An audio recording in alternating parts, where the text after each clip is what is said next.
This is KGW News at Sunrise. Well, hello and good morning, everybody. Thanks for getting up with us on this Sunday. I'm Tim Gordon. This morning on Sunrise, a local band is warning others on a potential scam. How to find out if you're being targeted. And the rainy and cold start to spring has affected our moods, but what about the crop out in wine country? I get to hear from those vineyards and how the grapes are faring coming up. But before we get to all that, let's get over to Chris McGinnis, who had a little chuckle there when we talked about the moods. We're not letting the rain get us down. Oh, no, not at all. It's Sunday. Happy weekend to you. Yes, it is raining out there, and the rain now overspreading a lot of the metro area. It's raining outside our KGW News studios in downtown. It's raining in Hillsborough, lightly raining Beaverton. Scappoose reporting light rain. McMinnville reporting light rain. The live scan here on radar certainly shows that, and that is likely to continue here over the next couple of hours. So steady rain this morning, and then we turn showery as we head into this afternoon. Daytime highs today will struggle to get into the lower 50s, I think. All right, here's the big perspective over the last 3 hours. Rain washing over the Oregon coast. It's raining in the Coast Range as well. Last check at PDX, it's 50. Rain not being reported at PDX just yet, but stand by. It probably will be soon.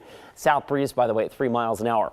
Elsewhere, 46 Hillsborough, 46 Tigard. We slip south into the Willamette Valley, upper 40s, pretty common here. Salem, Kaiser, Aurora, and Canby, all checking in with 47 degrees. And the big perspective here shows, again, bands of rain sweeping out over the area, and that'll keep us on and off wet today. Tomorrow, probably Tuesday, you get the idea. I've got your 7-day forecast coming up. All right, thanks a lot, Chris. We'll see you then. Well, new this morning, Southeast Colt Drive between 26th and 30th Avenue is closed after a deadly shooting. This happened around 11:30 last night. It's in the Reed neighborhood. Portland police say they found a woman dead when they arrived on scene. Investigators still don't know who shot her and haven't made any arrests at this point. We'll continue to keep you updated as we learn more. And a heads up to commuters, major MAX work begins today. Train service will be suspended between Northeast 7th Avenue and the Gateway Transit Center for the next 3 weeks. That means anyone taking the green, blue, or red line east of 7th Avenue is going to have to switch to shuttle buses for that portion of the trip. This does include trips to the Portland Airport. Now, TriMet says you should plan for 30 extra minutes each way. And now a warning to bands about a potential scam. Art Edwards spoke to a local band who realized that they were being duped before it was too late. Design Band has been playing weddings and other events since the 1980s. They recently had something come up that they have never encountered. Someone using the name Matt claimed to be a groom and contacted Manny Keller, Design Band's founder. And Matt said, "Are you available at that date? And I would love to book you for my wedding. And I will send you a deposit check," which before I even asked for it. The check was supposed to be for $1,500. When it arrived, it was for over $3,800. And the printed name on the check was for a school in California.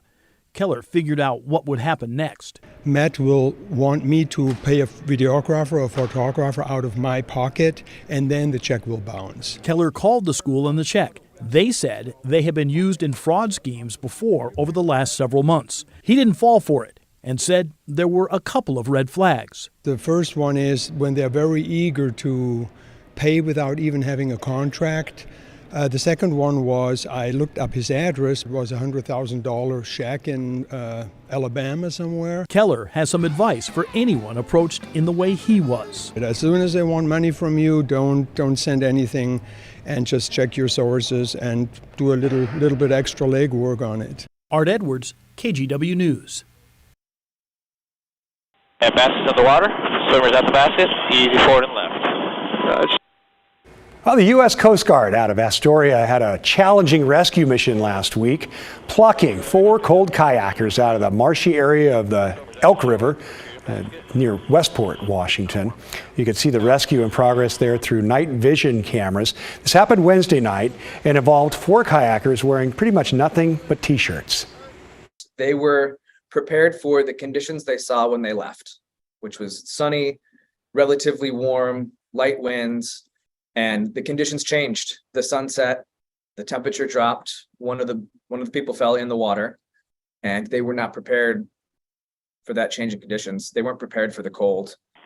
Now, all 4 were hoisted out and flown to U.S. Coast Guard Station Grays Harbor. As the officer mentioned there, one of the kayakers had fallen into the water and was hypothermic. They were taken by ambulance to a local hospital. Well, we're finally seeing slightly warmer weather this weekend, but we've had a cold start to April for sure. Meteorologist Joe Ranieri has more on what these cold temperatures are doing to both grapes and plants. At Ponzi Vineyards in Sherwood, they are waiting for two things to pop: the sunshine and the buds on these vines. I mean, I would say we're behind right now from a normal season. I don't know what's normal anymore, but from a normal season, I would say that we're probably behind at the moment. Louisa Ponzi says they're behind this year because of just how cool and wet our weather has been the last several weeks. Still, there are some signs of hope.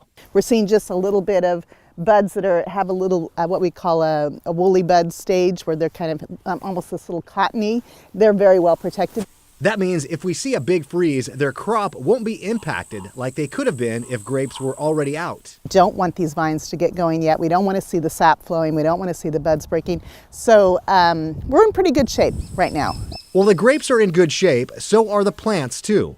But co-owner of Al's Garden Center, Mark Biggie, says our cold weather is keeping some things from blooming. With plants, fortunately, it hasn't been warm yet, and so they're kind of acclimated to this cold, and so it doesn't affect them a lot. What it's doing is it's delaying everything. The good news with our wet spring is that it's keeping plants and grapes healthy. I think the overall health is still going to be just fine. We're getting plenty of moisture, and so they're going to thrive once it just starts to warm up a little bit. And hopefully some sunshine that will help all of us too. Joe Ranieri, KGW News.